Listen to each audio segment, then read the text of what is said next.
स्वामी समर्थ. नमस्कार मित्रमैत्रिणींनो, आज आपण बघणार आहे अन्नपूर्णा देवीची कथा. एकेकाळी काशी नगरीत धनंजय नावाचा एक विद्वान पण अतिशय गरीब ब्राह्मण राहत होता. त्याच्या पत्नीचे नाव होते सुलक्षणा. त्याच्या घरात 18 विश्वे दारिद्र्य, ना अन्न ना वस्त्र. एके दिवस सुलक्षणे काहीतरी बोलण्यामुळे धनंजयला खूप वाईट वाटलं. तो दुःखी होऊन भगवान शंकराची तपश्चर्या करू लागला. 3 दिवस झाले. जेव्हा शंकरांनी त्याच्या कानात 3 वेळा शब्द उच्चारले, अन्नपूर्णा अन्नपूर्णा अन्नपूर्णा, पण धनंजयला त्याचा अर्थ समजलाच नाही. म्हणून तो पुन्हा तपश्चर्येला बसला. रात्री शंकरांनी त्याला दृष्टांत दिला आणि म्हणाले, मुला, तू पूर्व दिशेला जा, तुझे मनोरथ पूर्ण होतील. दुसऱ्या दिवशी धनंजय पूर्वेकडे निघाला. बराच प्रवास केल्यानंतर एका पौर्णिमेच्या रात्री एका सरोवराजवळ आला. तेथे हजारो सुंदर अप्सरा काहीतरी व्रत करीत होत्या. धनंजयाने विचारलं, हे तुम्ही कसले व्रत करता? अप्सरा म्हणाल्या, हे अन्नपूर्णा देवीचे व्रत आहे. हे कोणीही करू शकतो. 21 दिवसासाठी 21 गाठी असलेला दोरा घ्यायचा. 21 दिवस उपवास करायचा. जर शक्य होत नसेल तर एक दिवस तरी उपवास करावा.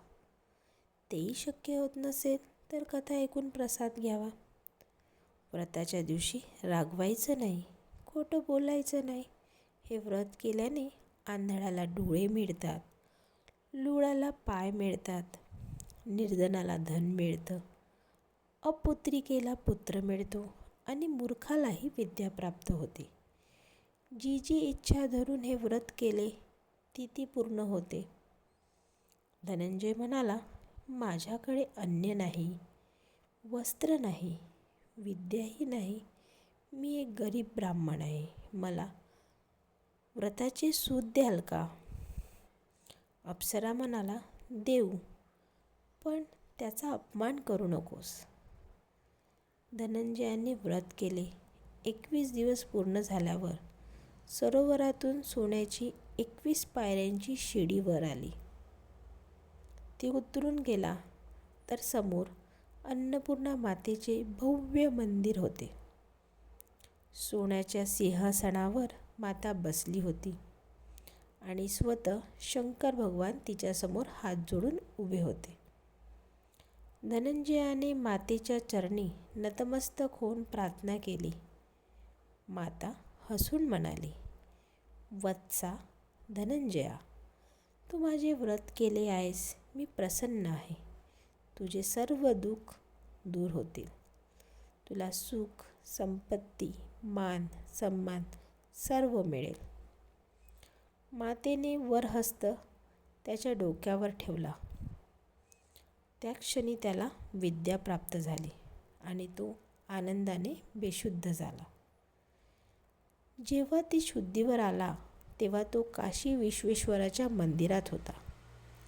घरी गेला आणि सगळं सुलक्षणेला सांगितलं. देवीच्या कृपेने त्याच्या घरी धन, वैभव, सुख, संपत्ती याचा वर्षाव झाला. काळानंतर त्याने दुसरं लग्न केलं आणि वेगळं घर बांधलं.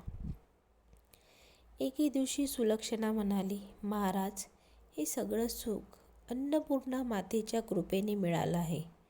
तिचे व्रत आपण कधीही सोडू नये. धनंजयाने होकार दिला आणि दोघे पुन्हा व्रताला बसले. मात्र दुसरी पत्नीला हे समजलं. ती रागाने पेटली.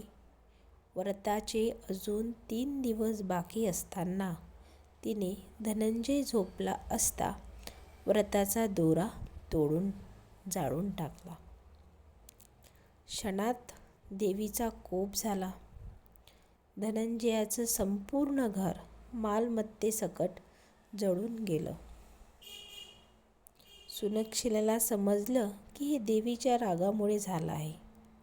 तिने पुन्हा धनंजयाला सरोवरावर नेलं आणि देवीचे व्रत पूर्ण करायला सांगितले व त्याची दुसरी पत्नी माहेरी निघून गेली. देवी समोर आली आणि म्हणाली, मला सर्व माहीत आहे. हा ब्राह्मण माझा भक्त आहे. याने माझे व्रत केले आहे. तिने धनंजयाला सोन्याची स्वतःची मूर्ती दिली आणि म्हणाली, दररोज याची पूजा कर. तुझं सुख पुन्हा येईल. तुझी पत्नी सुलक्षणा मनोभावे सेवा करते. तिला सर्व गुण संपन्न पुत्र होईल. धनंजय घरी परतला. भक्तिभावाने दररोज पूजापाठ करू लागला. काही महिन्यांनी सुलक्षणेला सुंदर पुत्र प्राप्त झाला. गावकरी आश्चर्यचकित झाले. धनंजय म्हणाला, हे सर्व अन्नपूर्णा मातेच्या व्रतामुळे झाले. तिच्या कृपेने मला वैभव, सन्मान आणि पुत्रलाभ झाला. गावातील श्रीमंत शेठजीनेही हा व्रत केले आणि त्यांनाही पुत्र झाला. त्यांनी अन्नपूर्णा मातेचे भव्य मंदिर बांधलं आणि धनंजयाला त्या मंदिरात पुजारी म्हणून नेमलं.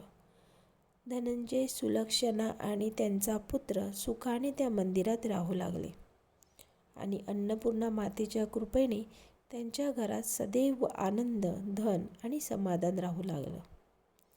जसे धनंजय सुलक्षणेला देवीच्या प्रसादाने सुख मिळाले, तसेच अन्नपूर्णा मातेच्या कृपेने आपल्यालाही सुख, समृद्धी आणि समाधान लाभो, हीच प्रार्थना. मित्रांनो, ही होती अन्नपूर्णा मातेची कथा. जिथे अन्नपूर्णा माता नांदते तिथे कधीही अन्न, धन आणि शांतीची कमतरता नसते. मित्रांनो, जर तुम्हाला ही कथा आवडली असल्यास व्हिडिओला लाईक, चॅनलला सबस्क्राईब करायला विसरू नका आणि कमेंटमध्ये जय अन्नपूर्णा माता लिहायला विसरू नका. धन्यवाद. श्री स्वामी समर्थ.